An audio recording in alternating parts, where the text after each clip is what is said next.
4-годишно дете од македонска Каменица се здоби со тешки телесни повреди во сообраќајната несреќа што се случила во вторникот околу 15 часот на улицата Цар Самуил во Кочани.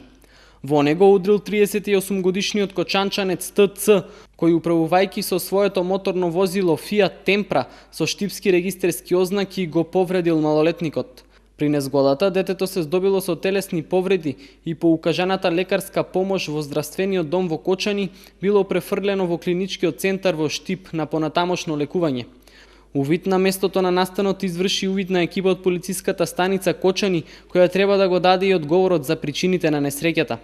Инаку улицата Цар Самуил, каде се случила несреќата, е една од потесните сообраќајници во градот, со мала широчина на сообраќајната лента. Дополнителен проблем се и паркираните возила на тесната улица. Со тоа се попречува видното поле на возачите, а се загрозува и безбедноста на пешаците.